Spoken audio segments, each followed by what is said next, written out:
we invite you on an extraordinary journey that will draw you into the depths of the ancient world, where the whispers of gods mingled with the voices of mortals. Cast aside your worries, allow the day's hustle to dissolve, and imagine yourself a traveler ascending ancient paths leading to the very heart of divine revelation. Picture this. You are walking a dusty mountain trail in ancient Greece. The Mediterranean sun caresses your shoulders as you steadily climb higher and higher up the slopes of majestic Mount Parnassus. Below, as far as the eye can see, olive groves stretch out like an emerald carpet, reaching toward the distant azure waters of the sea. But your path does not lead to the coast. You continue your ascent, following a trail polished by thousands of feet over hundreds of years, each carrying hopes and questions to the ancient oracle. Dim the lights and let this tale capture your imagination. As you advance, you begin to notice other travelers on this sacred path. Here is a merchant from Athens, his donkey heavily laden with pottery intended for sale or as an offering. Beside him walks a farmer's wife, carefully carrying a small offering wrapped in linen, her gaze full of reverence. And here is a young soldier, still clad in bronze armor, though his shield is securely fastened to his back, and his spear rests lightly in his hand, signaling his peaceful intentions. All move with the same quiet yet profound purpose. All are ascending to the same cherished destination. All of you are heading to Delphi, the most sacred place in the ancient Greek world, a place where, it is said, Apollo himself descends to speak with mortals. But pause for a moment and consider, how did this mountain acquire such exceptional sanctity? How did this rocky slope, overgrown with wild laurels, become the undisputed center of the ancient world? The history of this place is rooted far deeper than the appearance of temples and priests. In times when the world was young and ancient gods still walked the earth, this mountainside was sacred even then, but its sanctity was not dedicated to Apollo. Long ago, before the golden-haired god of music and prophecy laid claim to this site, it belonged to a very different being, whose presence shrouded the mountain in mystery. Deep beneath these rocks, in a cave that gaped like a vast maw swallowing the mountainside, lived Python, and this was no mere small snake basking on a garden wall. Python was monstrous, a serpent of such colossal size that when it coiled around the mountain, its mighty body created the very paths travelers now ascend to the summit. Python was ancient when the world was first born, sprung from the earth itself. Some legends say that when the great waters of Deucalion's flood finally receded, leaving the earth muddy and fertile, the giant serpent had lived in this cave for so long that local inhabitants built their own sacred traditions around it, venerating it as the embodiment of primeval forces. An oracle already existed in this cave, a reliable way for mortals to communicate with divine powers. However, this oracle served older gods, the primal forces of the earth that ruled the world before Zeus and his Olympian family claimed the heavens. People flocked from all over the Greek world to ask their questions of Python's oracle. They brought offerings of sweet honey and barley cakes, and a priestess interpreted the serpent's movements, the slight tremors of the earth as Python stirred in its deep cave, and the mysterious patterns of vapor rising from cracks in the rock. This was a peaceful arrangement that lasted for generations, until Apollo decided that this place should belong to him. Apollo, in those days, was still young by the standards of the gods. He was born on the floating island of Delos with his twin sister Artemis. His mother, Leto, wandered the world seeking a place to give birth, for Hera, ever consumed by jealousy of Zeus's children by other women, had forbidden any land to shelter her. But Apollo grew incredibly quickly, as is characteristic of divine children. Just days after his birth, he was already tall, beautiful and strong. His golden hair caught the light as if woven from sunbeams. His voice could make even stones weep with its unearthly beauty when he sang.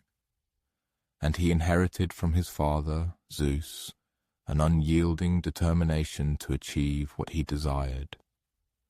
Apollo wanted his own oracle, his own sacred place where mortals could come to inquire about the future. But he didn't want just any mountain or any cave. He wanted the best. He wanted the most famous oracle in the known world. He wanted Delphi. So Apollo ascended the mountain path, much as you might walk it today, though his divine feet likely raised no clouds of dust, and his breath certainly did not quicken with the effort of the climb. Gods know no weariness. When he reached the sacred cave, he called out to Python. What happened next depends on who tells this ancient story. Some claim it was a grand battle, where Python's massive coils crushed trees and Apollo's silver arrows flew like falling stars, tearing through the air. Others say it was more like a cosmic negotiation, full of divine posturing and threats, but little actual violence. However, one thing we know for sure. When the confrontation ended, Python was dead, and Apollo declared the cave and the oracle his domain, ushering in a new era. One might expect Apollo to simply adopt the existing traditions, allowing things to continue as always, without disruption. But Apollo was a god of change, of new ideas, of the order that arises from art and music, and from carefully considered thought. The old chthonic oracle was mysterious and primal, shrouded in vapors and serpent dreams, steeped in ancient wisdom rising from the deep recesses of the mountain. Apollo's oracle was to be different, to possess a distinct grandeur. First and foremost, he needed to purify the site. Ancient Greeks believed that death, even the death of a being as ancient and powerful as Python, left a spiritual stain that had to be removed before new sacred work could begin. So Apollo performed purification rituals, burning fragrant herbs and pouring wine and oil on the stones, chanting hymns that echoed through the mountain tops, reaching the farthest corners. But even purification was not enough. Apollo had killed Python, and in the ancient world, that made him a murderer. Even gods had to account for killing. So Apollo left his new sanctuary and travelled far, to the land of the Hyperboreans in the distant north, where he spent 8 years in exile, atoning for Python's death. 8 years. Just imagine that mountain without its new god, empty of pilgrims, the cave entrance dark and silent.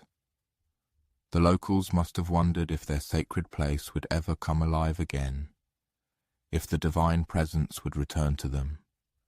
The merchants, farmers, and soldiers who had climbed the mountain path for generations must have felt lost, cut off from the divine guidance they had always known and relied upon. But after 8 years, Apollo returned.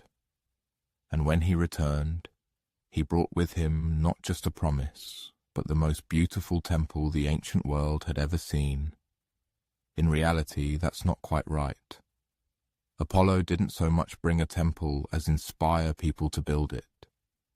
The returned God filled the local communities with a kind of divine enthusiasm, a shared vision of what this sacred place could become, awakening in them a desire for great creation.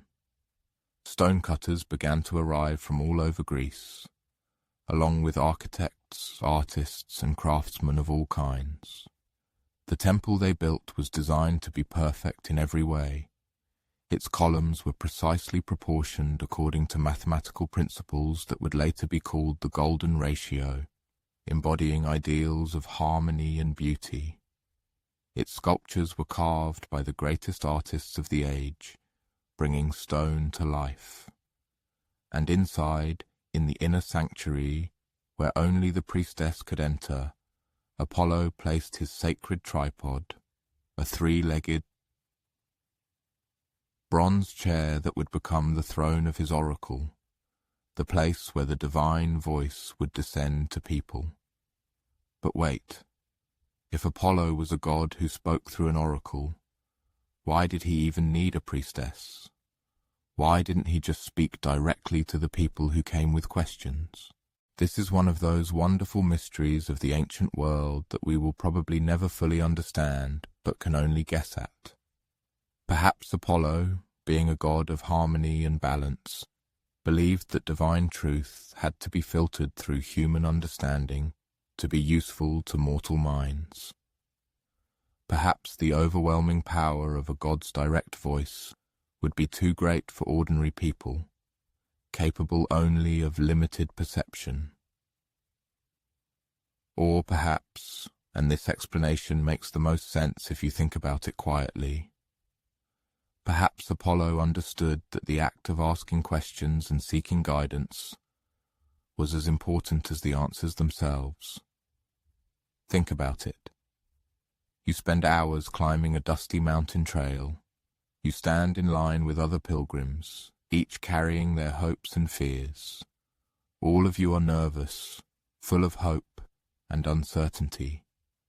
You make your offering and speak your question aloud to the priestess, who serves as the voice of the god, a bridge between worlds. And then you listen, truly listen, to the answer you receive, absorbing every word. This entire process changes you to your core. The journey, the waiting, the moment of asking the question, the careful attention to the answer, all combine to create a kind of meditation, a deep reflection on your life and your choices that you might never have undertaken if Apollo had simply appeared in your living room and answered your questions while you folded laundry. It was more than just receiving information. The oracle at Delphi was not just about getting information about the future. It was about the experience of seeking wisdom, about the spiritual discipline of asking the right questions and being genuinely open to guidance, even if that guidance might not be what you wanted to hear. And Apollo's oracle became known for giving directions that were technically accurate, but required careful interpretation. The god was not trying to be difficult or cryptic merely for the sake of mystery. He was teaching people to reflect deeply on their choices, to consider multiple possibilities, to approach important decisions with the kind of careful deliberation that leads to true wisdom. So people came. Oh, how they came, like streams flowing into a mighty river. Kings and farmers, soldiers and merchants, young brides and worried mothers, philosophers, poets, and politicians, all flocked to Delphi. They came from all corners of the Greek world, and in time, from beyond, carrying their hopes, fears, and questions. They brought offerings of gold and silver, bronze tripods and beautiful fabrics, animals for sacrifice and simple flowers gathered along the mountain path, each gift a symbol of their faith and their desire for divine insight. Gradually, over countless years, decades, and even centuries, Apollo's renowned oracle at Delphi transcended the status of a mere sacred site.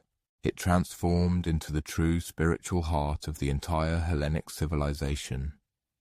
This was the unique space where Greeks, arriving from the most diverse city-states, found a common platform for meeting. Here, critical dilemmas concerning declarations of war and peace treaties, the founding of new colonies, the formulation of laws, and the conduct of solemn festivals were brought, as well as fundamental questions of human existence requiring divine guidance and wisdom. The god himself, who once appeared as a young divine rebel, ambitiously conquering another's holy cave, created something truly transcendent in Delphi. This place became the sacred point where the boundary between heaven and earth seemed to blur, where infinite divine insight could address the finite concerns and anxieties of human hearts. And late at night, after the last pilgrim had received their cherished answer and begun the descent from the mountain, when the temple lights barely glowed and the entire mountain was plunged into serene darkness, Apollo himself sometimes took up his golden lyre. He drew from it music that enveloped the peaks and gorges, echoing throughout the surrounding area. It was a symphony of such wondrous beauty that even the wild inhabitants of the forests came to the temple steps to listen. This music seemed to contain all the joy and sorrow of mortal life, transformed into something eternal and perfect, beyond the grasp of time. Thus, the god whose essence was tied to foretelling the future found his true purpose in Delphi. It was not merely to prophesy coming events, but to inspire people to deep and thoughtful reflection on what should happen, on paths of development and moral choice. His mission went beyond simply providing answers. He sought to instruct mortals in the art of asking deeper, more meaningful, and more insightful questions. And so, when a new day dawns, when the golden sun rises over majestic Mount Parnassus, and the crystalline columns of the temple catch the first rays of morning light, new groups of pilgrims will once again begin their arduous ascent along the ancient, well-worn path. They will follow in the footsteps of countless seekers who came long before them. All carry in their hearts the vow to hear the voice of the god, Apollo himself, who, it is known, preferred to speak through human wisdom and insight, rather than through direct, immutable divine command. However, how did this oracle actually function in its daily operations?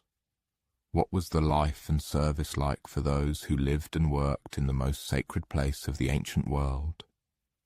To answer these questions, let's climb a little higher up the mountainside and delve into the details.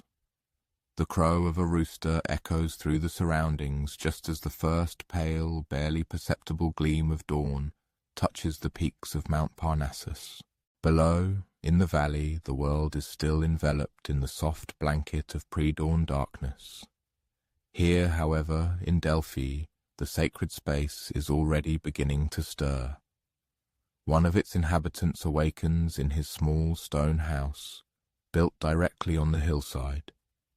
It is one of dozens of similar dwellings that cluster around the majestic temple, like children gathered at their mother's skirt. Through the narrow window opening, he sees the temple columns, already catching the early light.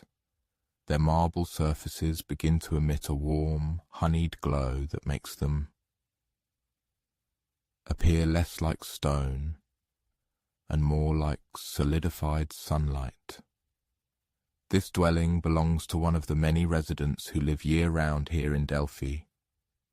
Their daily lives are inextricably linked to maintaining this sacred place and serving the thousands of pilgrims who tirelessly ascend the mountain in search of Apollo's divine guidance. Each of their days begins, like every day in Delphi, with the obligatory ritual of purification. Before stepping onto the sacred ground of the precinct, before touching any relics or beginning their duties, one must be completely cleansed of worldly concerns and the mundane world. He then descends the hillside to the Castalian spring, where cold, crystal-clear water gushes from the depths of the mountain, flowing continuously into the valley below. This spring is revered as sacred to both Apollo and the Muses, the 9 divine sisters who inspire all forms of art, poetry, and music. Ancient traditions hold that anyone who drinks from this spring or bathes in its waters will be blessed with poetic talent. For him and the other temple servants, however, the spring serves a more pragmatic purpose. Its icy streams are the perfect way to wash away the remnants of sleep and prepare the mind for the sacred mission ahead. He is not alone at the spring. Other early visitors have already gathered here. Temple priests perform their ritual morning ablutions. A few pilgrims who arrived the previous evening wish to purify themselves before appearing before the oracle. Even some local shepherds, bringing their flocks to graze on the mountainsides, are present. All exchange polite nods, but conversations are held in hushed whispers. The early morning hours in Delphi are a time for quiet, silent contemplation, when the sacred atmosphere of the place is meant to penetrate to the very core of one's being, to the bones. Having washed his hands and face and offered a brief prayer to Apollo, he returns to the temple, though not directly. Other duties await him first. He serves in the Athenian treasury, one of the many small marble structures that line the sacred way, the path pilgrims take to ascend to the temple. Each of these treasuries was erected by a separate Greek polis with a dual purpose: to house precious offerings to Apollo, and simultaneously to demonstrate its abundance and piety to visitors arriving from rival cities. The Athenian treasury stands out among the others for its particular beauty. Its walls are richly adorned with exquisite marble reliefs depicting the heroic adventures of Theseus and Heracles. However, now, in the grey pre-dawn gloom, his concerns are less artistic and more practical. He must carefully check all the locks, ensure there have been no attempts at nighttime intrusion, and prepare the treasury to receive the day's visitors. Inside the treasury, the air feels cool and silent. Golden artifacts gleam softly in the dim light filtering through the doorway. Here are housed majestic tripods, crafted from noble metals. Their 3 supports are skillfully carved in the shape of serpents, paying homage to Python, vanquished by Apollo. Nearby are silver bowls, intricately engraved with scenes of heroic battles and lavish feasts, and also bronze mirrors, polished to a reflective sheen, their smooth surfaces reflecting his face like dark, still water. However, the most precious of all are those offerings that cannot be displayed. These are papyrus and parchment scrolls, containing meticulously recorded prophecies given by Apollo's oracle over many generations. These documents represent Delphi's true wealth, surpassing in value all the gold and silver combined. They embody hundreds of years of divine guidance, serving as written, irrefutable evidence of how the gods shaped the course of history for the entire Hellenic world.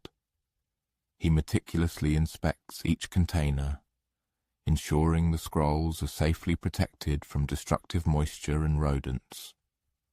Some of these prophecies are known throughout the ancient world, their influence extending far beyond Delphi. Others are purely private, given to ordinary people concerned with mundane daily problems. Should I marry this person? Will my sick child recover? is now a good time to plant crops. As he works, his ear catches the temple complex gradually awakening to life.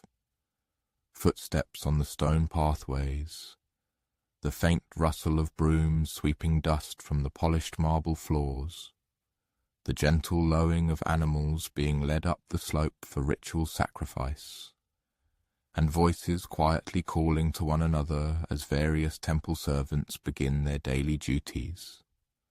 By the time he finishes his work in the treasury, the sun has fully illuminated the eastern peaks, and the entire sacred precinct is bathed in a glow of golden light.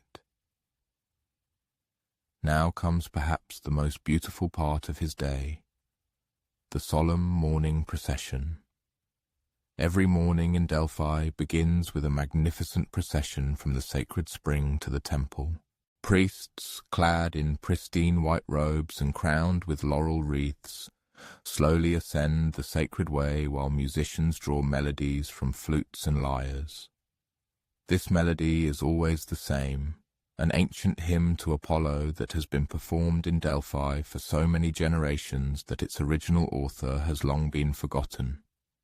He joins the procession along with the other temple servants and pilgrims who arrived early enough to participate in this ritual. The pace of the procession is deliberately slow and meditative.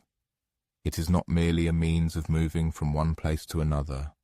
It is a sacred act designed to help all participants, priests, attendants, and pilgrims, make the transition from the mundane world of everyday worries to the sacred realm where, it is believed, deities communicate with mortals. As he proceeds, he passes all those treasuries and monuments that have brought Delphi worldwide fame.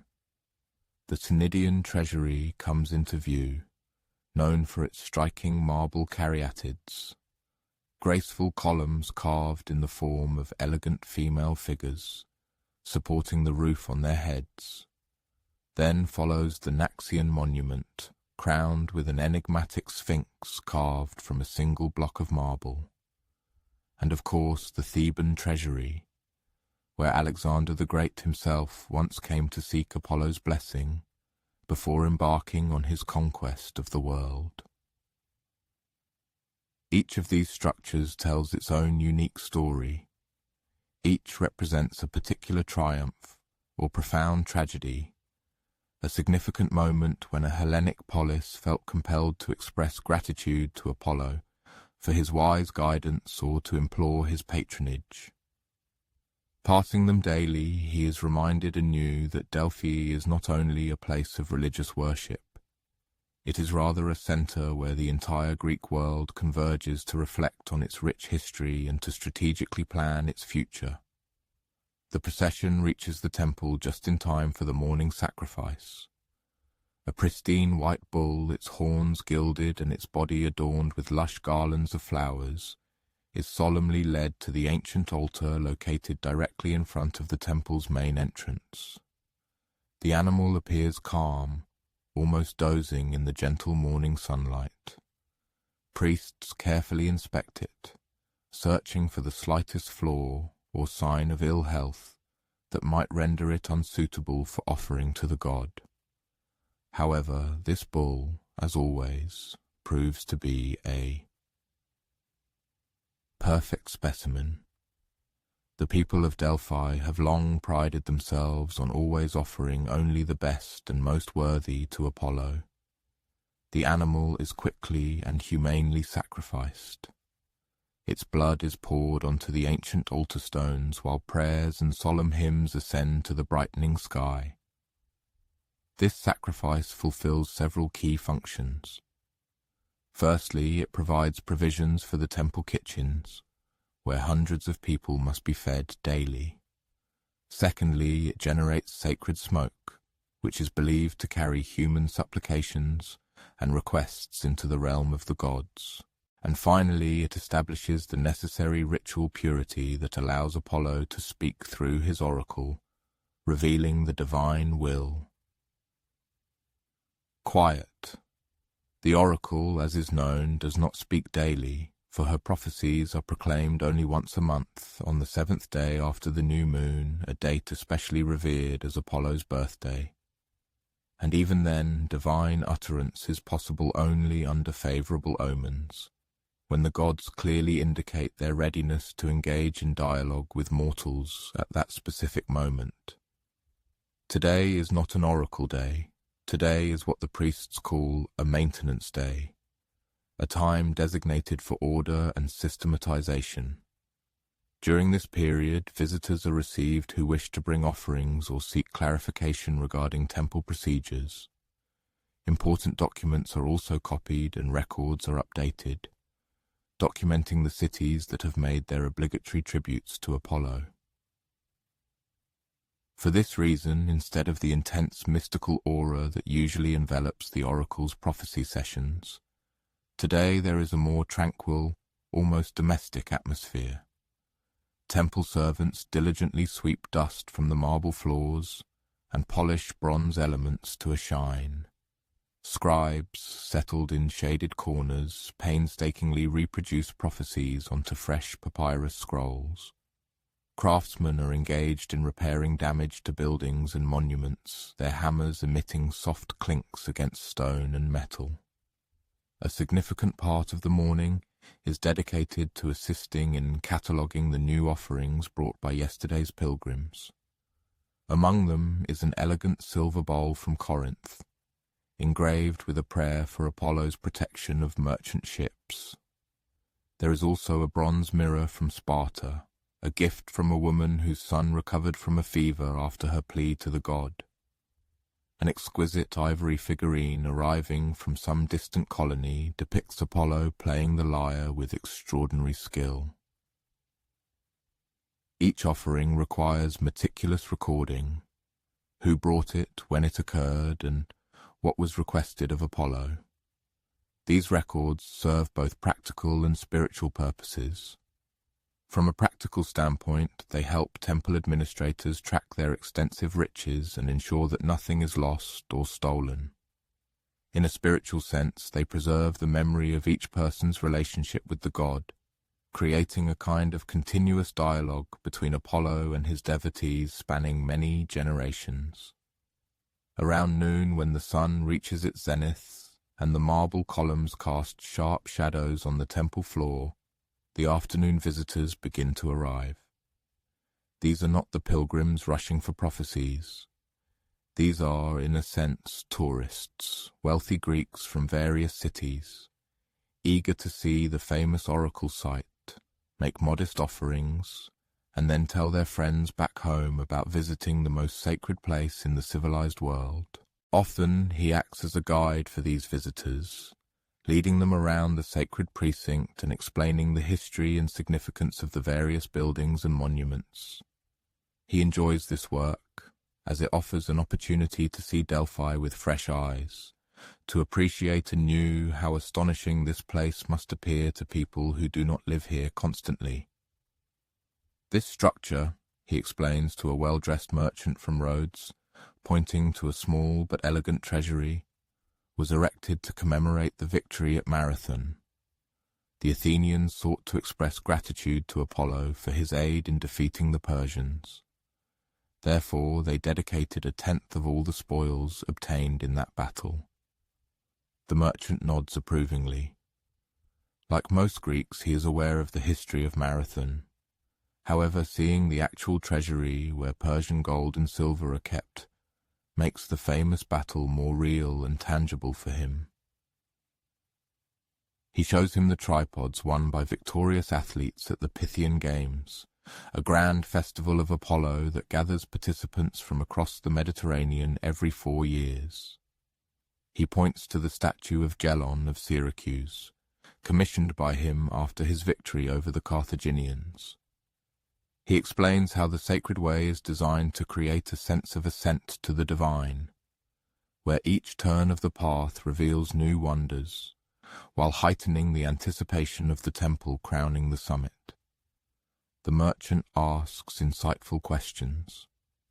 He is interested in how priests are chosen, how the oracle's prophecies are recorded, and whether ordinary people like him can seek Apollo's advice. He answers as much as possible, although some aspects of the oracle's operations remain secret to all but the highest-ranking priests. What he can convey is what it is like to live in this sacred place every day, how the morning light on the marble columns never grows old, never becomes mundane, how the sound of hymns echoing from the mountaintops gives meaning to even routine tasks, how the constant flow of pilgrims from all corners of the known world makes Delphi feel like the center of the universe, the one place where all the disparate threads of human experience converge. As the day leans towards evening, the mountain begins to cast longer and longer shadows over the sacred precinct. Tourists descend to find lodging in the town below. Temple workers complete their daily tasks and gather for the evening meal in a communal dining hall located on the hillside beneath the temple. The food, though simple, is very delicious. Bread, baked fresh each morning, cheese made from the milk of goats grazing on the mountainsides, olives and olive oil, wine diluted with water according to Greek custom, meat from the morning sacrifice cooked over fragrant wood fires, fresh fruits and vegetables brought from the valleys below. However, the true nourishment comes from the conversations around the long wooden tables. Priests, scribes, and craftsmen share the events of their day. Someone mentions a particularly beautiful offering that arrived from Egypt. Another describes a problem with one of the treasury roofs that will require attention before the winter rains set in. A young priest speaks of his research into ancient prophecies, seeking to identify patterns in Apollo's guidance over the centuries. The conversation is never rushed, never tense. There is something about living in a sacred place that makes people more thoughtful, more patient with each other. Disputes are resolved quickly and fairly. Gossip is gentle and good-natured. Everyone understands that they are part of something larger than themselves, something that will continue long after they are gone. When full darkness envelops the mountain, oil lamps are lit throughout the sacred precinct. The temple columns glow softly in their light, creating islands of warm radiance in the surrounding darkness. The sounds of night begin, the distant bark of a fox, the soft hoot of an owl, the whisper of the wind through the laurel trees that grow wild on the mountainside.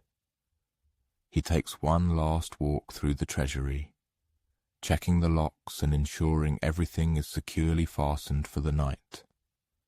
Then he climbs back up the hillside to his small stone house, carrying an oil lamp to light his way along the familiar path. Before falling asleep, he steps outside and looks at the stars. They seem closer here on the mountain, brighter and more numerous than ever in the valleys below. Sometimes, when the air is very clear and still, he can almost imagine hearing music drifting from the celestial spheres. Apollo's lyre, perhaps, playing melodies too beautiful for mortal ears. Tomorrow will bring another day, filled with routine tasks, another stream of visitors and pilgrims, another opportunity to serve the God who made this mountain the most sacred place in the ancient world. But tonight, as he drifts to sleep, he feels the deep satisfaction that comes from meaningful work, from being part of something eternal and important. And in his dreams, sometimes, the voice of the oracle herself, the mysterious priestess who speaks for Apollo, resonates. When the gods choose to reveal the future to mortal minds, her words are always wise, always true, though their meaning is not always immediately obvious. Her name was never recorded in any of the official temple documents. None of the Pythias were ever identified by their personal names in the sacred records. They were simply the Pythias, women who spoke for Apollo, their individual identities entirely subsumed by their divine function. But let us call her Clio, after the muse of history, for her story deserves to be immortalized, even if her true name is lost to time. Clio was chosen as Pythia when she was already in her 50s. Her hair was already touched with grey. Her face was etched with the gentle wrinkles that come from decades of wisdom and life experience. This was no accident. Apollo's priests had, over the centuries, become convinced that younger women, however intelligent or spiritually gifted, rarely possessed the inner strength and stability required to serve as the voice of a god. Being an oracle was not just about receiving divine inspiration. It meant enduring the overwhelming power of a god's presence, maintaining one's sanity and sense of self, while serving as a conduit for divine knowledge. It required the deep, unwavering calm that usually only comes with age and experience. Clio was born in a small village nestled in the foothills of Delphi, the daughter of a potter who crafted simple clayware for local farmers and shepherds. In her youth, she married a blacksmith and raised 4 children, burying 2 of them in infancy, a tragically common occurrence in the ancient world, and watching the other 2 grow to start their own families. She had lived through wars and famines, good harvests and bad, the ordinary joys and sorrows that make up most human lives. She had prayed to Apollo in difficult times and offered him thanks in prosperous ones. She had climbed the mountain path to Delphi many times over the years, sometimes to ask for guidance, sometimes simply to participate in the festivals that brought the entire region together in common celebration. For years, the priests had observed her closely, though she herself was unaware. They had noticed how, in the heat of community discussions, she was invariably sought out for wise counsel. They had witnessed her maintain serene composure and profound judiciousness even in the most acute moments of crisis.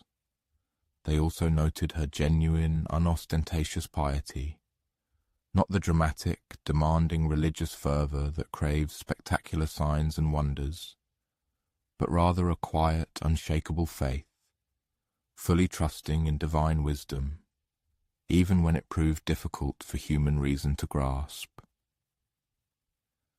When the previous Pythia, having reached the venerable age of 73, peacefully passed away, the priests spent long months in diligent prayer and deep reflection, seeking guidance from Apollo himself as to who should fill her sacred place. The deity's answer came to them in a series of dreams and omens, each undeniably pointing to the potter's daughter from the small village in the valley. Clio, being chosen, felt a profound sense of honor, overwhelming fear, and complete unpreparedness for the colossal demands her new, exceptional life would entail. First came the rites of purification. For 30 days she lived in a special house located within the sacred precinct, adhering to a strict diet consisting only of simple food, bread, cheese, water, and a little diluted wine. Daily she bathed in the waters of the sacred Castalian spring, washing away not only physical impurities but also all accumulated attachments, anxieties, and mundane concerns of her former, ordinary life. The priests meticulously taught her the ancient hymns and prayers that had been passed down from mouth to mouth, from one Pythia to another, for generations. Some of these chants were so ancient that their language sounded archaic, barely recognizable as Greek. However, their melodies possessed an amazing, almost mystical power, capable of altering consciousness and preparing the mind for direct contact with the divine. She also learned to recognize the sacred signs that served as harbingers that Apollo was ready to speak through her. This could be the rustling of laurel leaves in perfectly still air, a particular pattern of steam rising from the sacred spring on certain days, or an unusual quality of light that seemed to thicken around the inner sanctuary of the temple, announcing the presence of the god. But most importantly, she had to learn to completely detach from her own will, her personal thoughts, desires, and beliefs, to become like an empty vessel, ready to be filled with divine knowledge. This proved to be the most difficult test. Cleo had spent 50 years forming her individuality, developing her unique way of understanding problems and making decisions.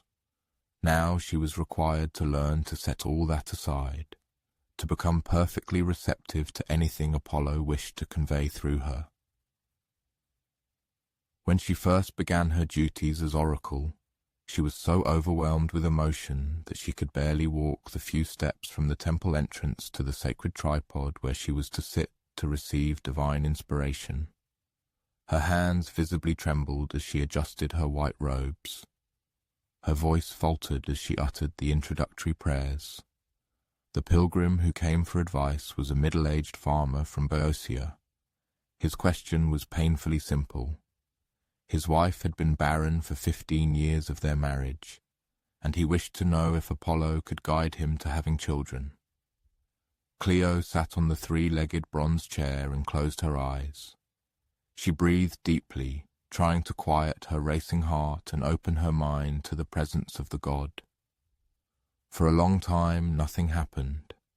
Panic began to grip her. She was tormented by doubts, wondering if Apollo had made a mistake in choosing her, if she would fail at the most crucial moment of her new life. And then, suddenly, the god came. It was not like being possessed by a foreign spirit, as some ancient writers claimed. Rather, it was a sensation of becoming something more than herself, as if her consciousness had expanded to encompass knowledge and perspectives that no mortal mind could usually contain. She felt the farmer's deep love for his wife, his growing despair, how their childlessness cast a shadow over their entire marriage. But she also saw beyond the surface question to the deeper patterns of his life.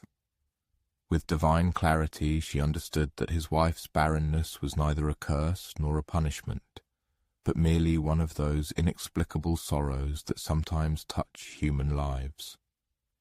And she also saw that a child awaited them, not born of his wife's body, but already alive in the world, needing parents who could bestow their love upon him.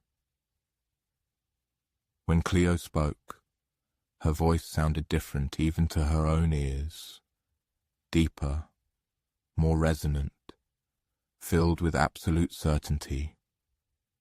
The child you seek is not the child you expect. Look beyond your blood, and you will find a son who has waited for your love. The farmer left, confused but filled with hope. 3 months later, he returned to offer thanks to Apollo. A plague had struck a neighboring village, leaving many children orphaned.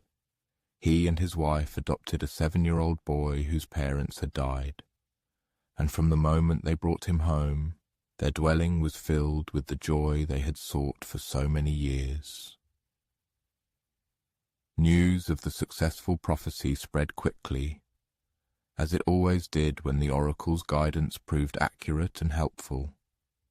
More and more pilgrims began to make the journey to Delphi, bringing with them questions both profound and mundane. A young man asked if he should become a soldier or a merchant. Cleo, speaking in Apollo's voice, told him that his greatest victories would be achieved not through war or trade, but through words. He subsequently became one of Athens's most celebrated orators. City representatives inquired whether they should found a new colony across the sea. The oracle instructed them to seek a place where Apollo's ravens gathered in unusual numbers. They found such a place on the coast of modern-day Turkey and established a thriving trading port there. A mother brought her sick child and asked if the fever would subside. Apollo's answer was complex and metaphorical. The tree that bends in the storm survives, while the rigid oak falls.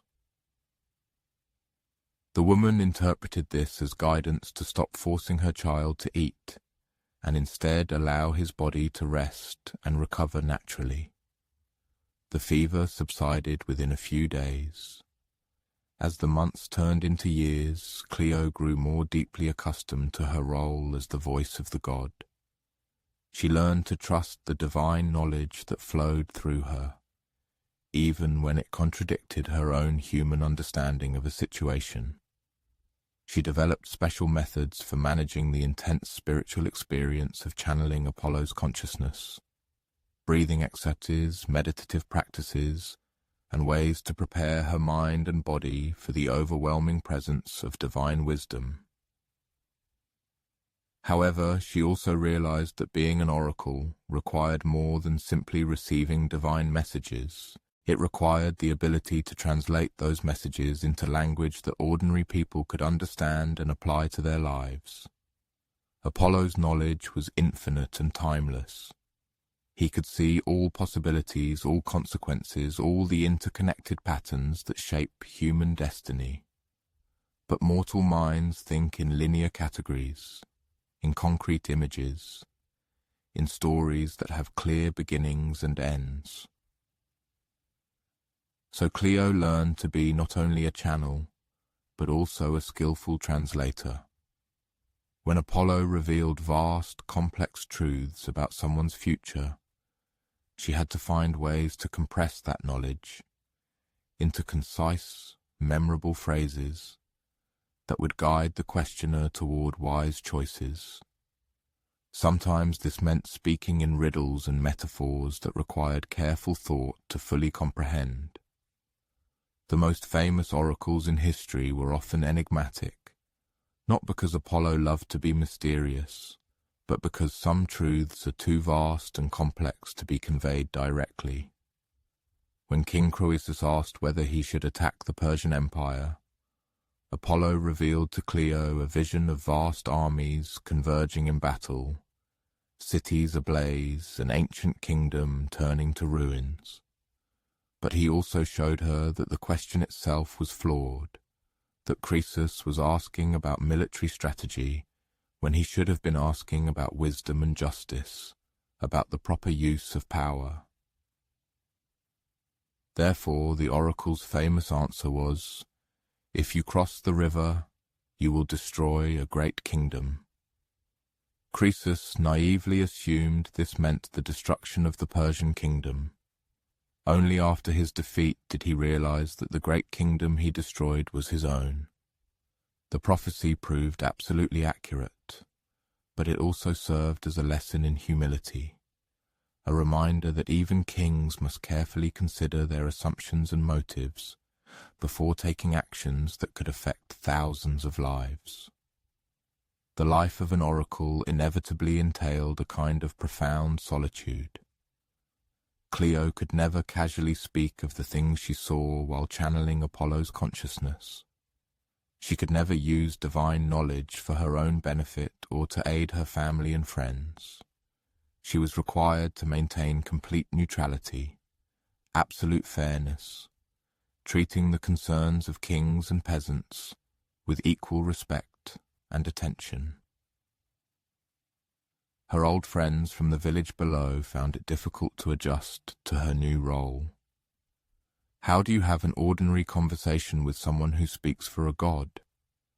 How do you complain about the weather or gossip about neighbors with a woman who has access to divine wisdom? Therefore, Clio's closest relationships were with the other temple servants, the priests who prepared her for each oracle session, the scribes who meticulously recorded her prophecies, and the attendants who maintained the sacred space where she worked. They understood the weight of the burden she carried. They saw how exhausted she was after each session with the god, how it sometimes took her days to recover from the spiritual intensity of channeling divine consciousness. They respected her privacy and her need for quiet, but they also cared for her and unfailingly supported her.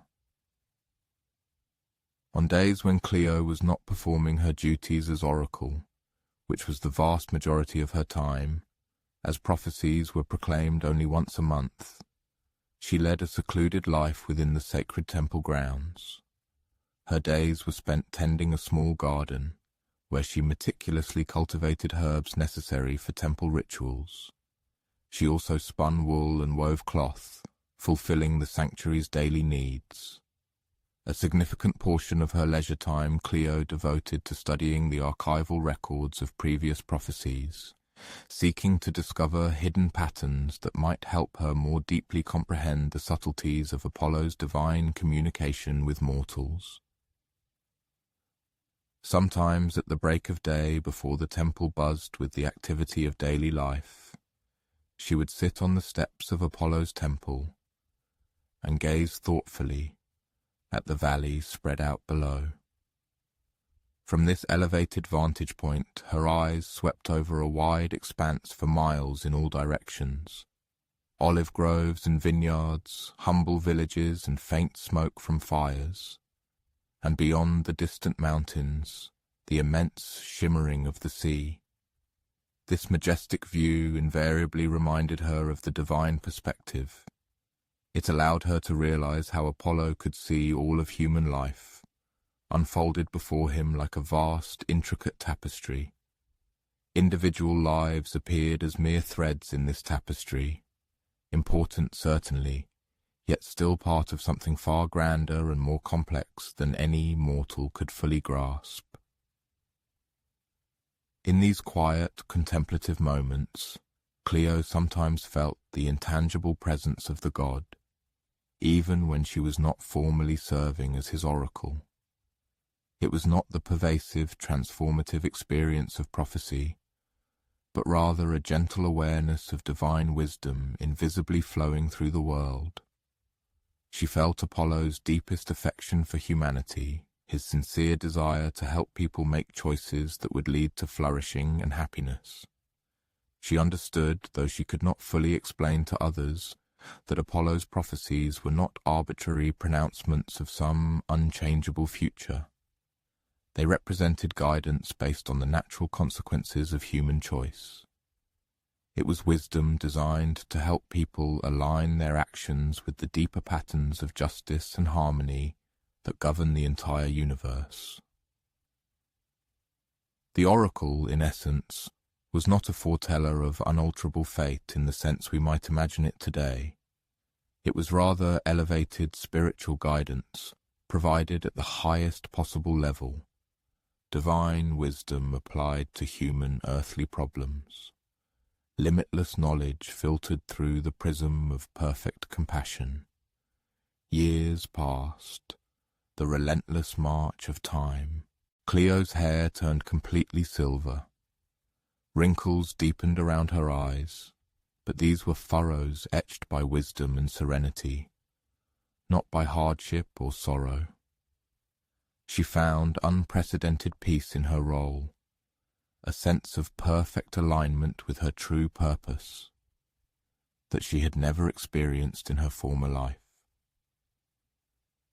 Each month, new pilgrims tirelessly streamed into Delphi, carrying the same eternal human question. Will I be happy? Will I succeed? Should I tie my life to this person? Should I move to this place? How do I know what the gods expect of me?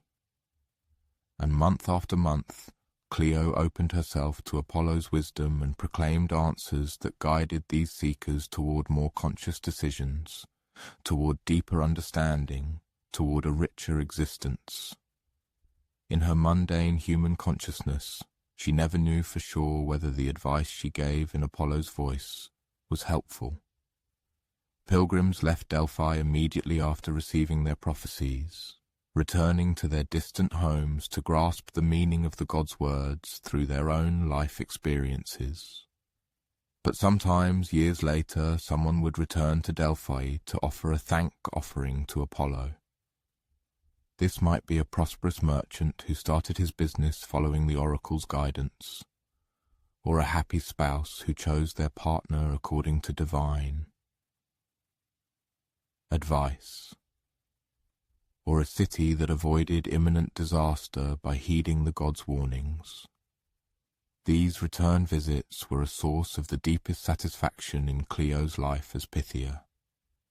They irrefutably confirmed what she had always believed but could never prove: that Apollo's love for humanity is real, that divine wisdom truly can help mortals navigate the complexities of earthly existence, and that her own role as the god's voice was exceptionally important.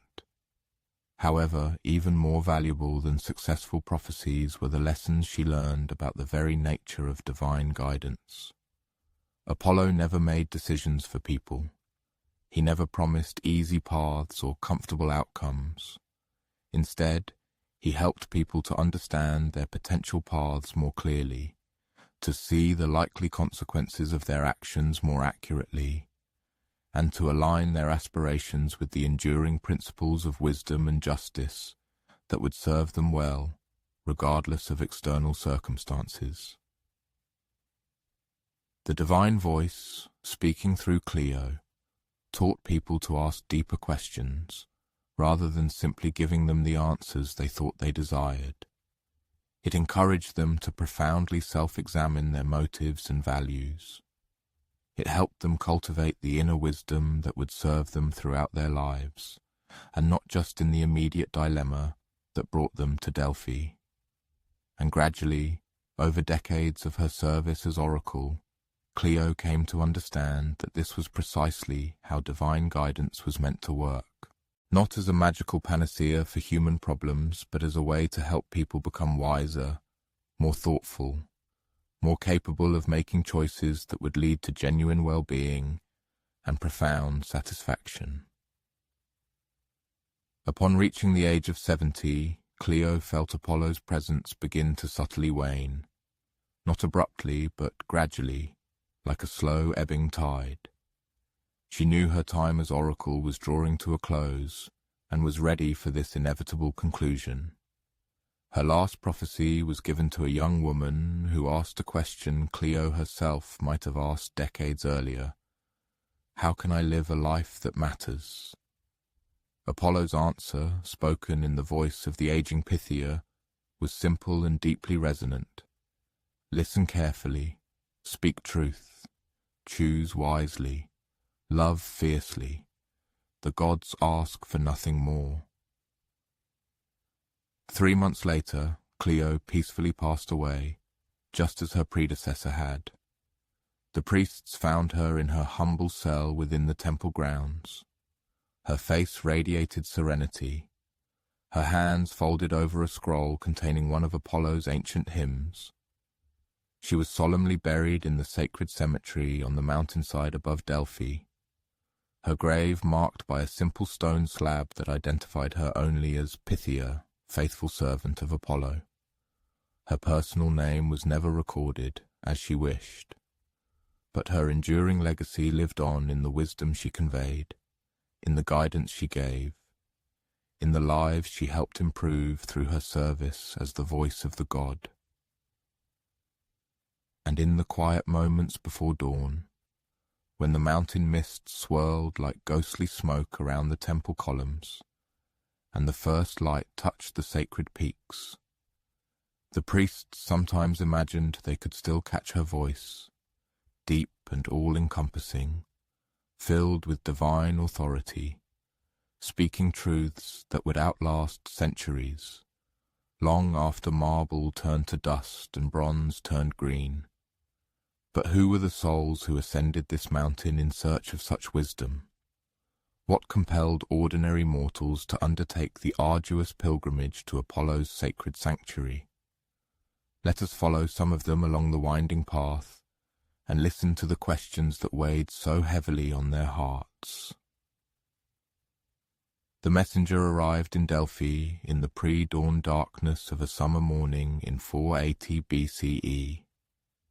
His horse, covered in foam and exhausted from the desperate gallop along the mountain trails, could barely stand.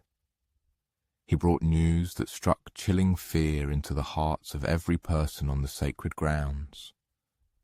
Xerxes and his immense Persian army had crossed the Hellespont and were moving toward Greece with such force that it darkened the land like a locust invasion. The numbers reported by the messenger were almost impossible to believe. Persian heralds claimed that Xerxes commanded more than 1 million soldiers, recruited from all corners of the vast empire stretching from India to Egypt. His fleet included ships from Phoenicia and Cyprus, Egypt and Ionia, manned by the most skilled sailors of the ancient world. This was not merely another border skirmish or political dispute. This was a full-scale invasion, intended to conquer and completely absorb the entire Greek world into the Persian Empire. Every major Greek polis mobilized for what could be the final battle for Hellenic independence. Athens recalled its citizens from across the Mediterranean. Sparta prepared to lead a coalition of city-states in a desperate defense of Greek freedom.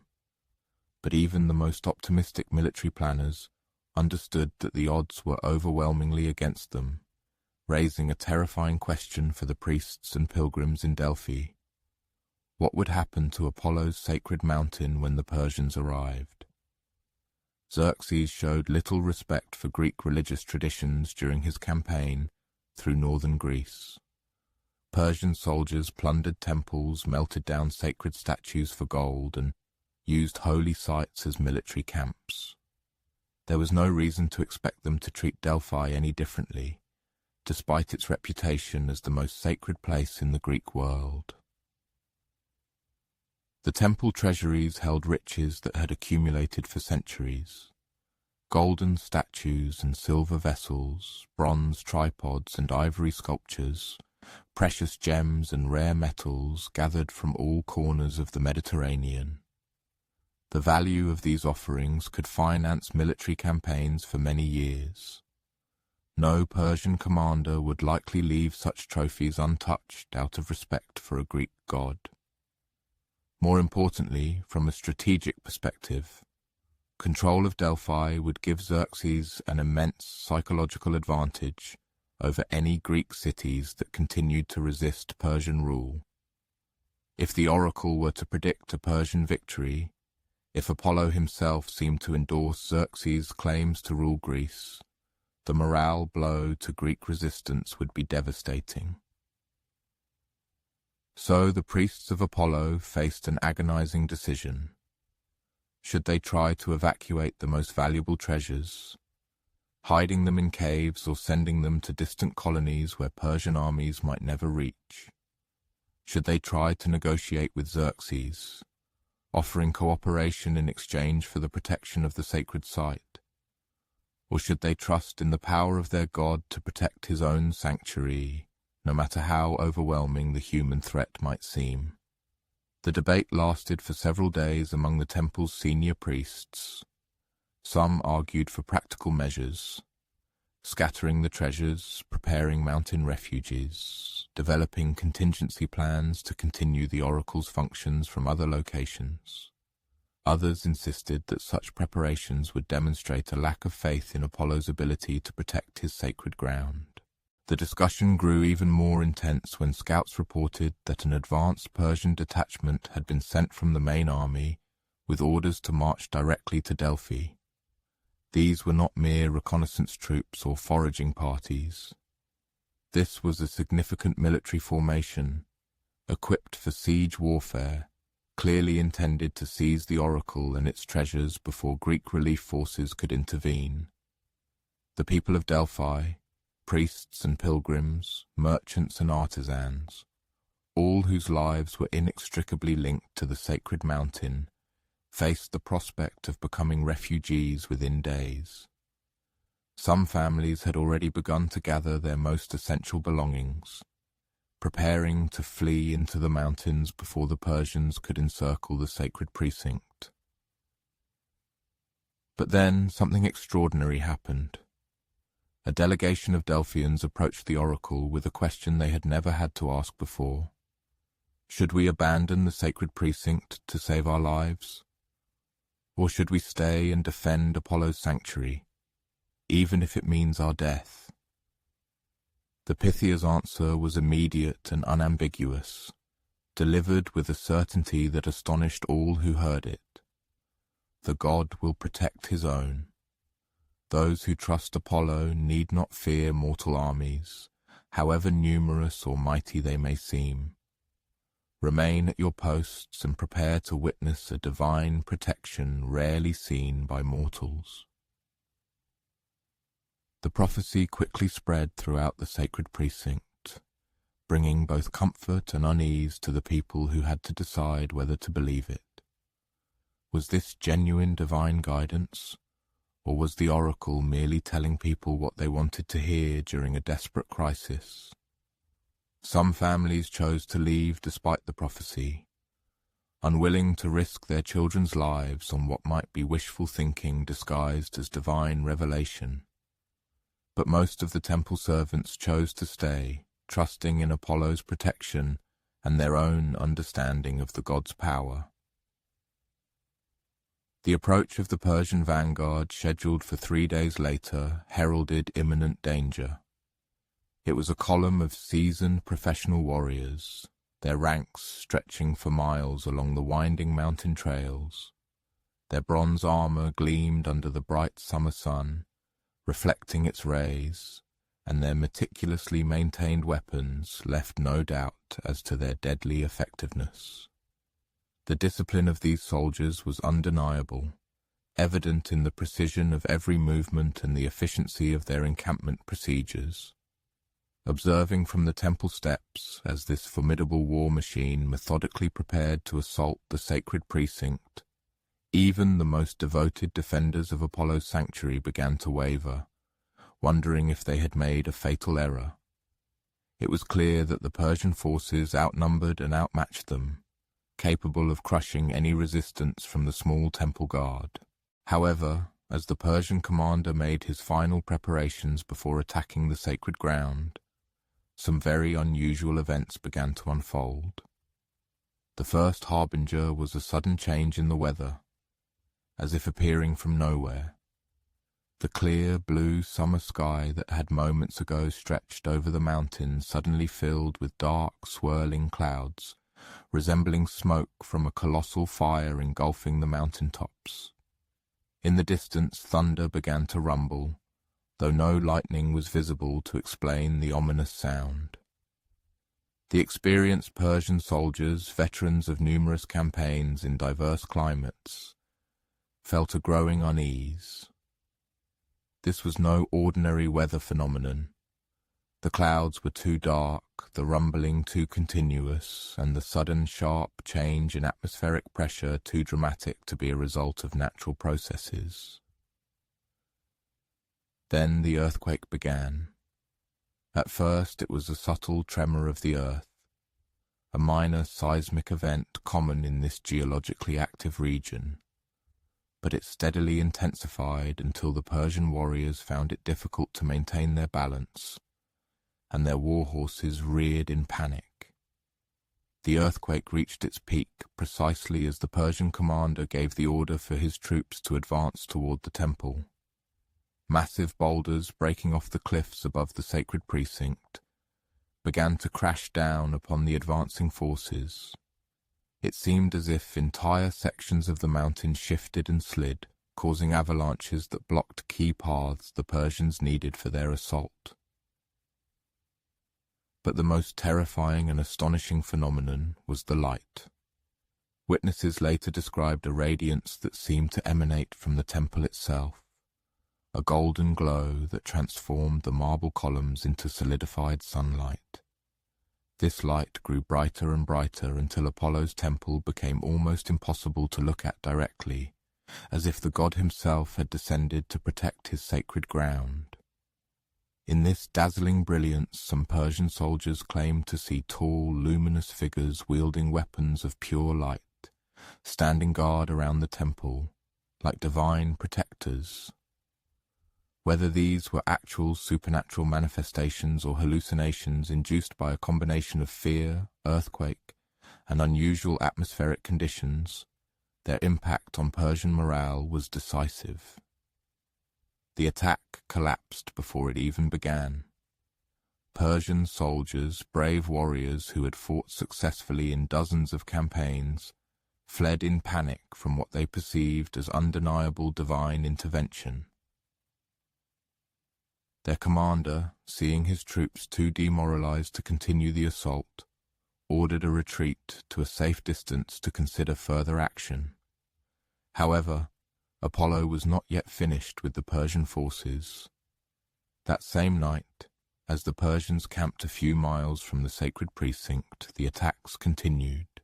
Wolves descended from the mountains in unprecedented numbers, infiltrated the Persian camp, and attacked guards and sleeping soldiers.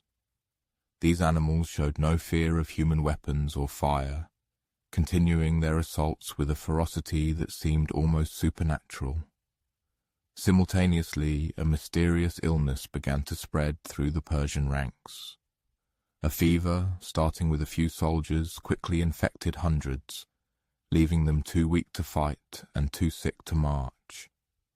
The Persian doctors were completely baffled by symptoms they had never encountered before, and their usual remedies proved entirely ineffective.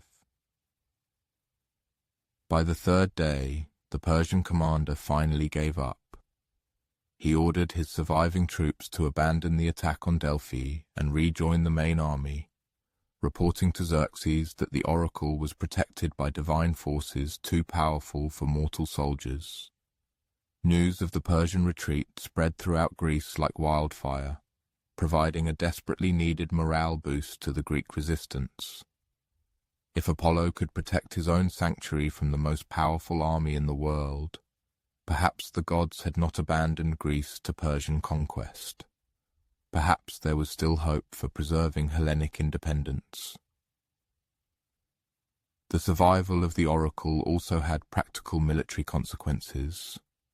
With Delphi remaining in Greek hands, the resistance continued to have access to divine guidance for strategic decisions.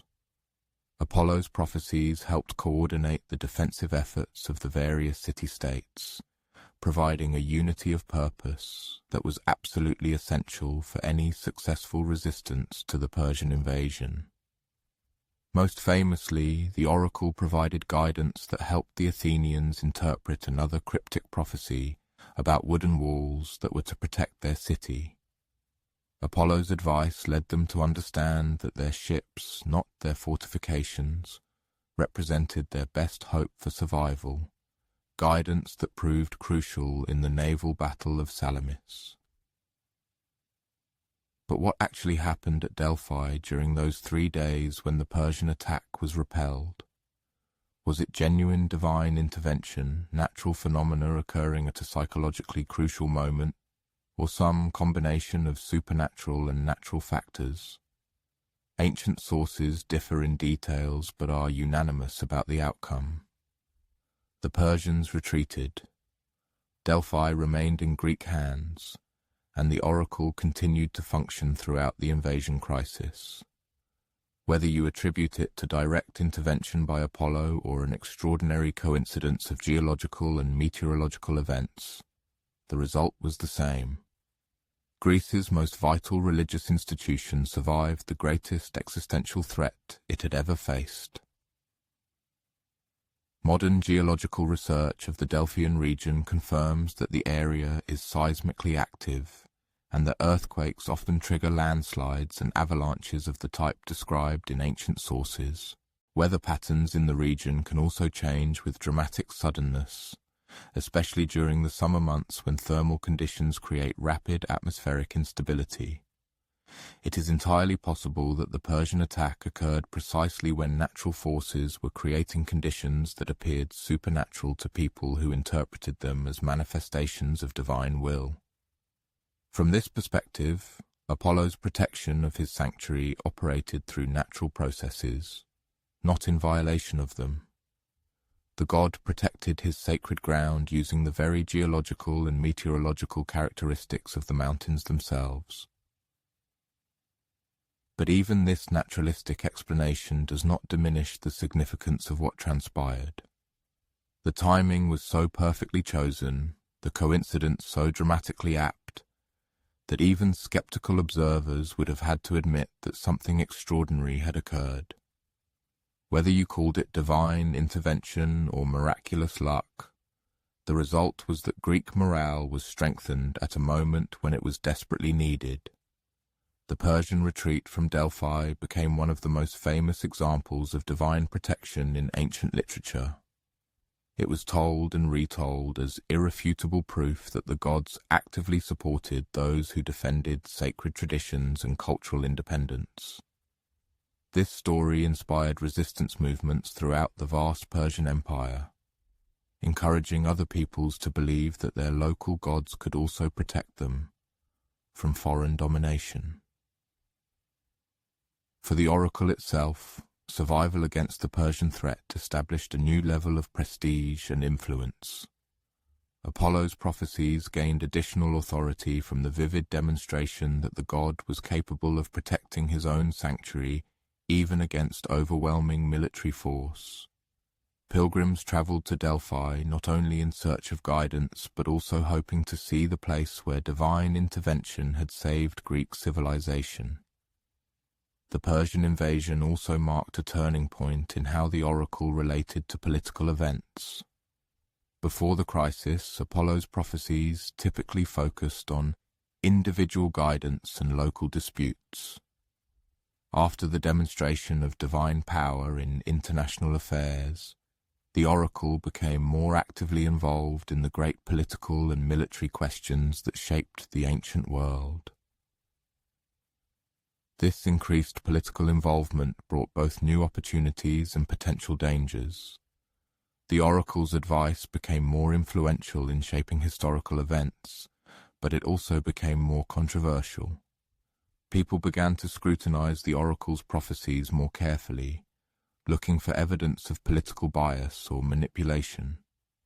However, in 480 BCE, as news of the Persian retreat spread throughout the Greek world, such concerns seemed far less important than the simple fact that Apollo's sacred mountain had been preserved. The god who speaks of the future had demonstrated that he could also shape the present when circumstances demanded divine intervention. Even in the coming eras, as Hellas slowly but surely rose from the ashes left by the devastating Persian wars, countless pilgrims continued their ascents to the sacred mountain. They sought guidance and wisdom there from a deity who had convincingly demonstrated to the world that no transient mortal force, however formidable and insurmountable it might seem, could crush or shake the divine protection of what is truly and immutably sacred. Thus, the Delphic oracle not only endured, it became an unshakable symbol, and with it, a vital thread connecting the ancient world between humanity's quest for wisdom and insight into the sacred realms of divine knowledge was preserved and strengthened. However, the Persian crisis also served as a mirror, reflecting the profound transformations occurring in the Greek world. It vividly highlighted how complex the political landscape had become, and how the Delphic oracle was forced to evolve to continue serving communities whose interests were increasingly intertwined with vast international problems extending far beyond purely local concerns. Thus, the sacred mountain, which might once have seemed detached from mundane worldly affairs, now transformed into an epicenter of both political and spiritual influence, and the numerous treasures that pilgrims had brought for centuries as gifts to Apollo acquired new meaning, becoming symbols not only of deep religious devotion, but also of impressive wealth and power that made Greek independence truly worthy of defense and preservation. The traveler walking the sacred way, leading to the majestic temple of Apollo, discovers that their path winds intricately among marble structures, each so flawless in its beauty and so richly adorned that it involuntarily invites one to stop and stand in deep admiration. These structures are none other than treasuries, elegant edifices resembling miniature temples, erected by various Greek city-states. Their purpose was not only to house offerings destined for Apollo, but also to serve as a vivid embodiment of the wealth, outstanding artistic achievements, and unshakable devotion to the deity who spoke to the world through his oracle. Indeed, each of these treasuries is a silent storyteller, narrating not only the events skillfully carved on its marble friezes, or immortalized in the inscriptions adorning its walls. It reveals a much deeper, more intimate story of a particular community's relationship with the divine, of its unique understanding of how mortal achievements should be presented and consecrated to eternal, transcendent values. The Athenian treasury, meticulously restored after the devastating Persian wars, from dazzling white marble quarried from the slopes of Mount Pentelicon, sparkles like fresh snow in the morning sun. Its walls are majestically adorned with metopes, square marble panels on which skilled carvers, whose names were revered centuries after their passing, depicted the heroic adventures of Theseus and Heracles. However, the true treasure housed within this building was not crafted from noble gold or sparkling silver. It was a humble collection of ceramic potsherds, simple, broken. Fragments of pottery that served as ballots in the unique Athenian democracy. When momentous political decisions needed to be made, citizens inscribed names on these ostraca and then deposited them into special urns to collectively determine which leaders would steer their great city. Why did the Athenians make such an unusual decision to dedicate such seemingly humble objects in a treasury that was undoubtedly filled with glittering golden cups and exquisite silver tripods? The answer lies in deep symbolism. These ceramic potsherds embodied something incomparably more valuable than any precious metal. They represented the fundamental principle that every ordinary citizen had an inalienable right to a voice in the decisions shaping the future of their entire community. By offering these democratic ballots to Apollo, Athens thereby acknowledged that its unique political system rested on both unfathomable divine wisdom and judicious human judgment. Above the treasury entrance, an inscription reads, "The Athenians dedicated this treasury to Apollo from the spoils of Marathon in gratitude for victory over the Persians." However, the building itself represented much more than merely a monument to military triumph. It embodied Athens's profound understanding that its democracy and its freedom were invaluable gifts from the gods, blessings that required constant gratitude and wise, careful management. Next to the Athenian treasury stands a smaller, yet no less impressive building, dedicated by the wealthy island of Sifnos. This structure gained renown throughout the ancient world for its unique caryatids, columns skillfully carved in the form of graceful female figures who elegantly support the roof on their heads. The sculptural work reaches such a degree of refinement that it seems as if solid marble has magically transformed into living, breathing flesh. Each of these figures expresses its own distinct aspect of feminine strength and enduring beauty. Inside the Sifnian treasury, offerings were kept that eloquently testified to the island's unique and profound relationship with the god Apollo. Sifnos was generously endowed by nature with rich silver mines, which provided the prosperity necessary for creating such magnificent and lavish dedications. However, the islanders possessed the wisdom to recognize the transient nature of their well-being. They understood that mineral wealth could be exhausted, mines could collapse, and economic conditions could change so suddenly that today's abundance could turn into scarcity overnight. Therefore, the Siphnians wisely used their temporary wealth to create something eternal, a tribute to Apollo that would continue to honor the god long after their silver mines had run dry. Their treasury became a kind of far-sighted spiritual investment, an exchange of material prosperity for unwavering and constant divine patronage. The most precious contents of this building, however, were not made of silver, despite the island's immense wealth derived from mining. Instead, the treasury housed a unique collection of songs, majestic hymns dedicated to Apollo, which were composed by Siphnian poets and meticulously engraved on bronze tablets. These records were intended to outlast centuries, remaining eternal testaments of faith, even after the human voices that performed them had long fallen silent. Such musical offerings reflected the islanders' deep understanding that true artistic beauty holds incomparably greater value than any material luxury.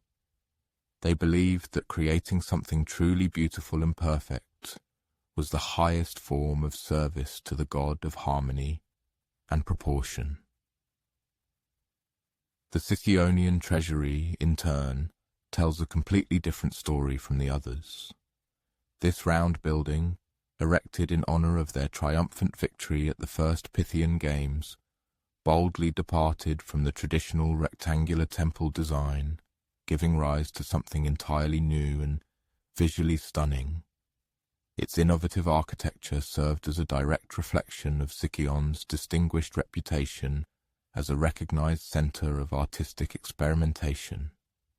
It was here that sculptors and painters developed advanced techniques that then had a profound and long-lasting impact on all Greek art for many centuries. Inside this treasury, alongside the expected offerings of precious metals and exquisite artifacts, one finds a completely unexpected collection of wooden models.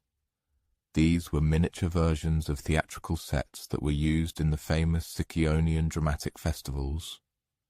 These humble objects, skillfully carved from olive wood and painted with vibrant mineral pigments, represented one of humanity's greatest intellectual and cultural achievements. The development of theatre as a powerful tool for deeply exploring moral and philosophical questions through compelling stories capable of engaging both the intellect and the most intimate human emotions.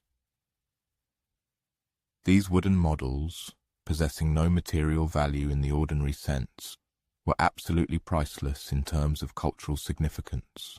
They symbolized that pivotal moment when mere entertainment was elevated to the level of education, when the art of storytelling transformed into a powerful instrument for deeply examining the most complex questions of human existence. By dedicating these unique theatrical artifacts to Apollo, the city of Sicyon thereby acknowledged the god's overarching role as the patron of all artistic endeavors that contribute to a clearer and deeper understanding by people of themselves and the world around them. However, not all treasuries were erected by prosperous communities solemnly celebrating their achievements and well-being. The Cnidian treasury houses perhaps one of the most poignant and emotionally charged collections of offerings ever dedicated in Delphi. It is a series of marble sculptures depicting exiles fleeing their ravaged homeland, carrying only their most precious possessions and desperately seeking new corners of the world to rebuild their lives. Cnidus was mercilessly destroyed by a catastrophic earthquake that rendered the city uninhabitable ruins. Its population was forced to scatter across numerous colonies and foreign cities scattered throughout the Mediterranean. The survivors, pooling their meager remaining resources, created this treasury as a mournful memorial to their lost homeland and as a heartfelt prayer for Apollo's divine protection during their involuntary exile. The sculptures they commissioned are striking in their heartbreaking realism. A careful eye can discern the deep weariness on the stone-carved faces the unwavering determination in the figures' postures, and the terrible sadness of people who had lost everything familiar and were forced to start life anew in completely unfamiliar places. Yet, in these same works of art, one can also perceive a spark of hope, a persistent, unyielding refusal of humanity to succumb to despair, a deep faith that even the most terrible calamities can be overcome through divine aid and the unwavering support of one's community. Thus, the Cnidian treasury serves as an eternal reminder to all who visit Delphi of a profound truth. Prosperity and security are exceedingly fragile gifts of fate. It teaches that misfortune can befall even the most thriving and successful communities, and that true wealth lies not in accumulated material possessions, but in unbreakable human relationships, and in the fundamental values that help people to regenerate and recover after everything else has been irrevocably lost. Perhaps the most enigmatic of all the treasuries is that which was erected by the Massaliotes, Greeks who came from the colony of Massalia, now known as Marseille, located in the south of modern-day France. This structure contains offerings that eloquently reflect the unique and complex challenges associated with preserving Greek culture in a distant foreign land, surrounded by Celtic tribes whose ancient traditions and languages differed fundamentally from familiar Hellenic customs. The Massalian treasury houses objects that would undoubtedly have seemed quite unusual, even strange, to visitors arriving from the heart of the Greek world. Among them could be seen bronze torques worn by Celtic chiefs who became loyal allies of the Greek colonists, silver coins adorned with images skillfully combining both Greek and Celtic artistic motifs, and weapons that harmoniously blended Greek metalworking techniques with characteristic Celtic decorative styles. However, the most significant and deeply meaningful offering was a collection of scrolls containing the Massalian constitution, a body of laws meticulously regulating how Greeks could preserve their distinct cultural identity while successfully adapting to life in a completely foreign environment. These legal documents represent one of the first systematic attempts in human history to conceptualize and solve the complex problem of multiculturalism, creating institutions that allowed fundamental traditions to be maintained while permitting practical adaptation to new, changing circumstances. The quiet wisdom of the Delphic treasuries. The Massalian gifts clearly demonstrate the universal nature of Apollo's prophecies. The divine wisdom of this god is not limited to the Hellenistic world alone, but is capable of guiding any community that seeks heavenly assistance in building just and harmonious societies. The oracle's influence extends far beyond the Mediterranean, affecting the development of Greek colonies in Spain and France, in Egypt and southern Italy. Everywhere, Hellenic settlements took root in foreign lands. Continuing their journey among these valuable treasuries, visitors begin to realize that these structures represent much more than merely an expression of civic pride or deep religious reverence. They form a kind of spiritual museum, a collection of humanity's greatest achievements, offered in gratitude to the divine forces that make such accomplishments possible.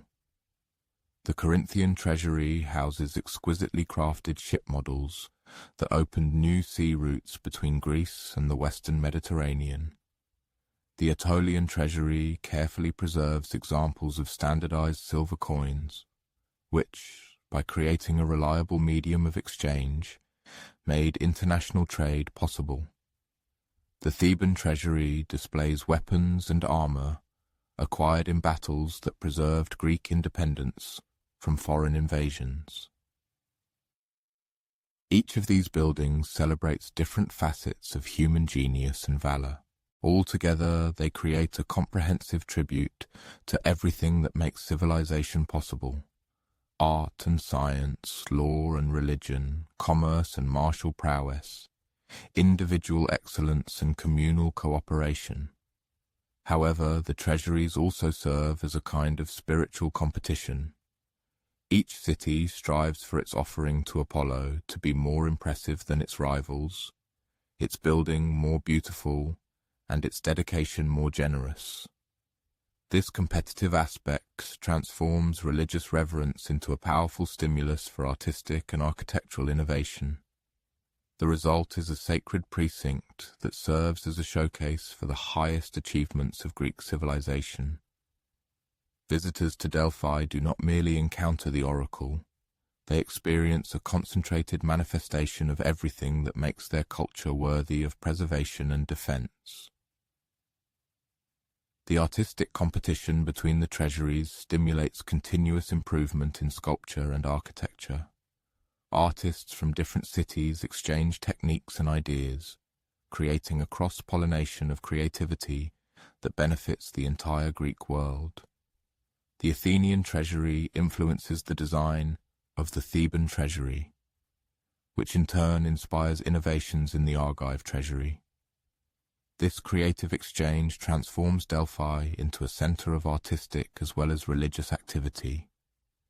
The sacred precinct becomes a place where the best artists of each generation come to demonstrate their skills and learn from their peers. The influence of these interactions spreads throughout the Mediterranean as artists return to their home cities, carrying new ideas and techniques with them.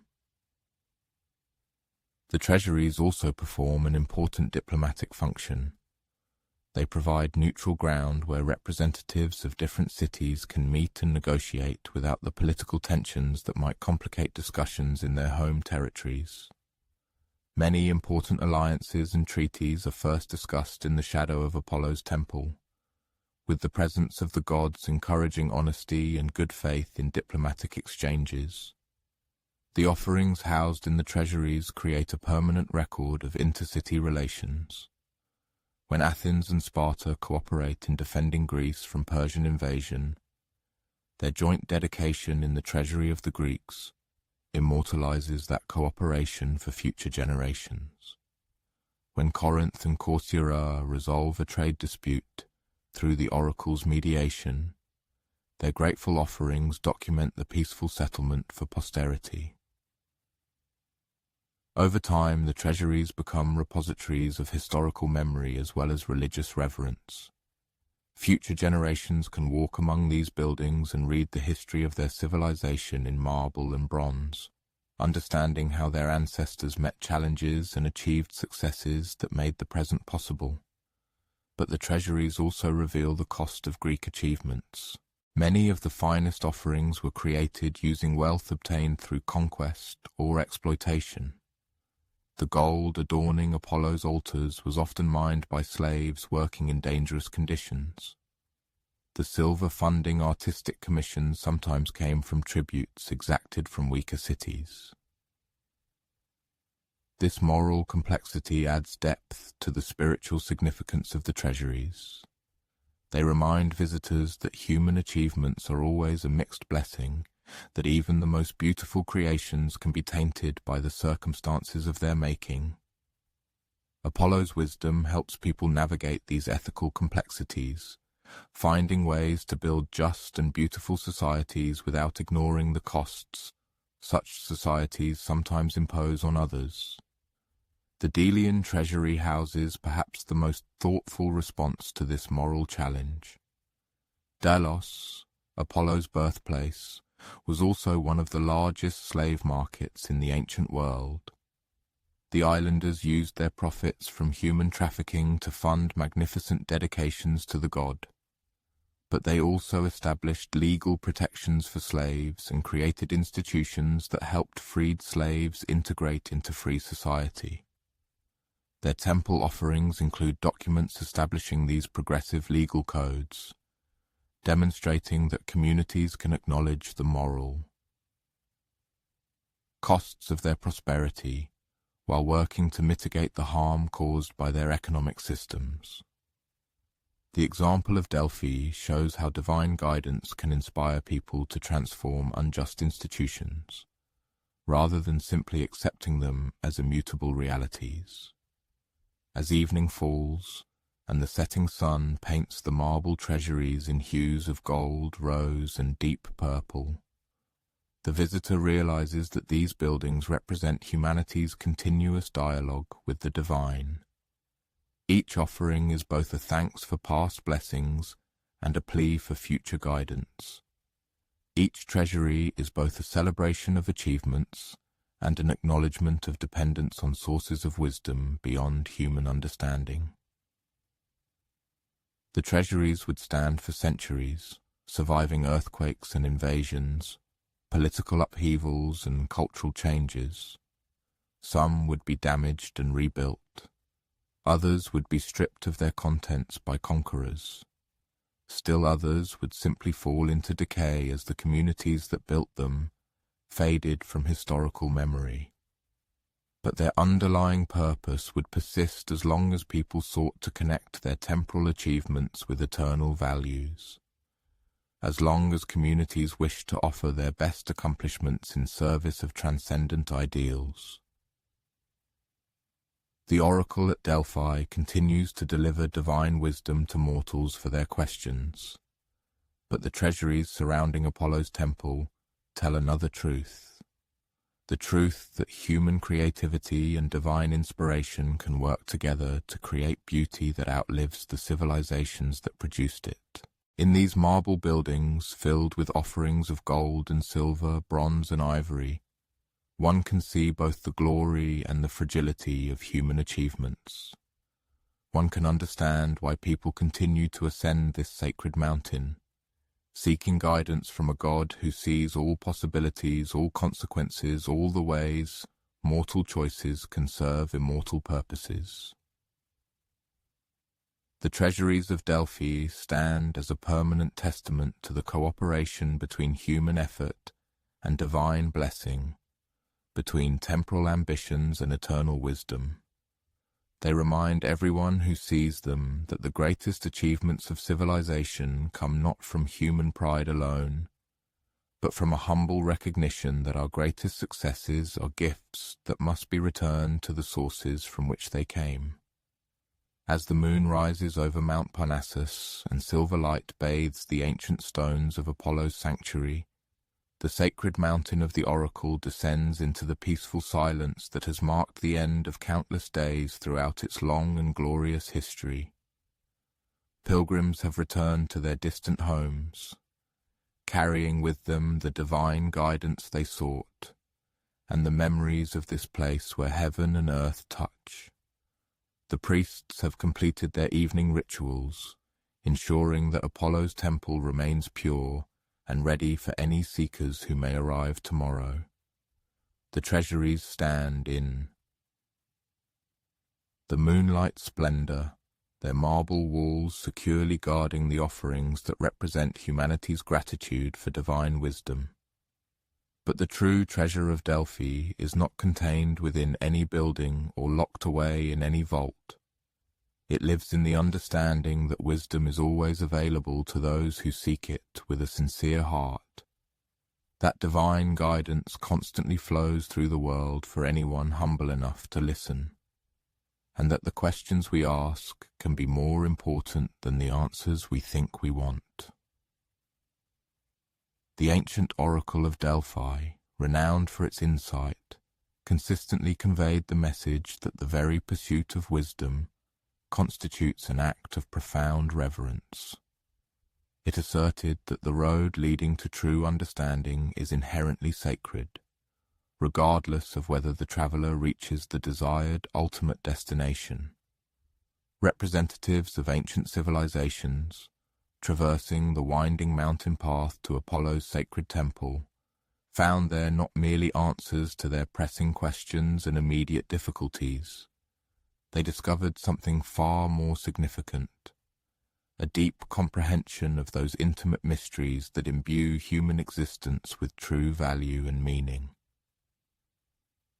Even today, in the silent hours preceding dawn, when the surrounding world seems to pause, poised on the delicate threshold between the departing night and the approaching day, mystical, sacred vapors continue to rise from the depths of the mountain.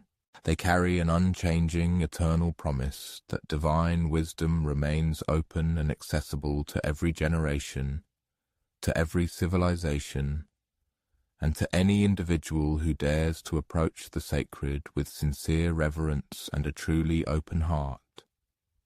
Finally, concluding his reflections, the author expresses a deep hope that the timeless wisdom emanating from Apollo's holy mountain is capable of drawing everyone into a realm of serene dreams. In this world of slumber, it is presumed, all agonizing questions will find their ultimate answers, and all long and sometimes arduous quests will attain long-awaited peace and tranquility.